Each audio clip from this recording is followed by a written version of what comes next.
हरे कृष्णा, राधे राधे। साल 2024 की भादौ माह के शुक्ल पक्ष की एकादशी परिवर्तनी या पद्मा एकादशी का व्रत 14 सितंबर एवं 15 सितंबर दोनों ही दिन रखा जाएगा।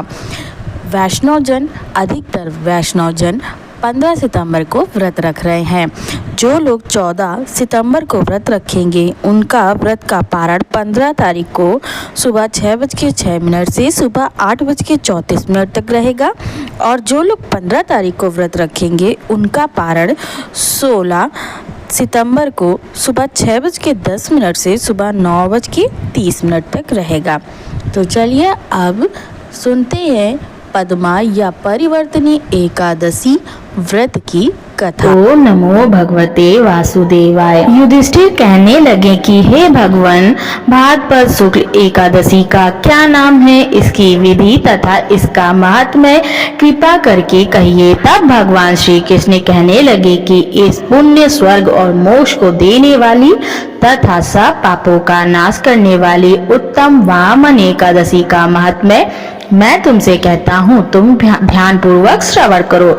इसे परिवर्तनी एकादशी भी कहा जाता है। त्रेता युग में बलि नाम का असुर था, लेकिन वह अत्यंत दानी, सत्यवादी और ब्राह्मणों की सेवा करने वाला था। वह सदैव यज्ञ, तप आदि किया करता था। उसकी भक्ति के प्रभाव से राजा बलि प्रतापी हो गया और उसने शुक्राचार्य के कहने पर स्वर्ग से देवताओं का राज्य हटाकर खुद वहां का राजा बन गया। देवराज इंद्र और देवतागण भयभीत होकर भगवान विष्णु के पास गए। देवताओं ने भगवान से रक्षा की प्रार्थना की।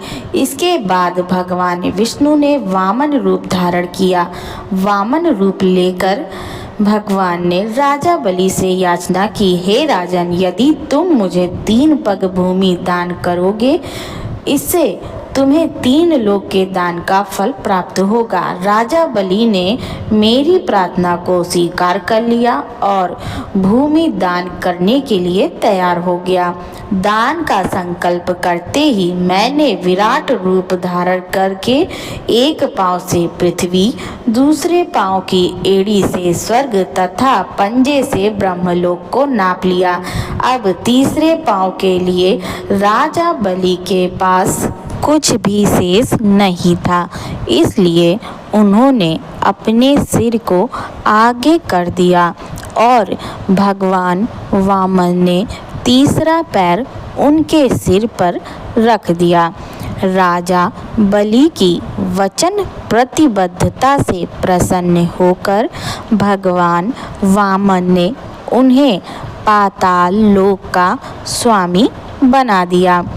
इसके बाद भगवान ने राजा बलि को वरदान दिया कि वह सदैव उसके साथ रहेंगे। परिवर्तनी एकादशी के दिन भगवान का एक स्वरूप राजा बलि के पास रहता है और एक क्षीर सागर में शेषनाग पर शयन करता रहता है। इस एकादशी को विष्णु भगवान सोते हुए करवट बदलते हैं।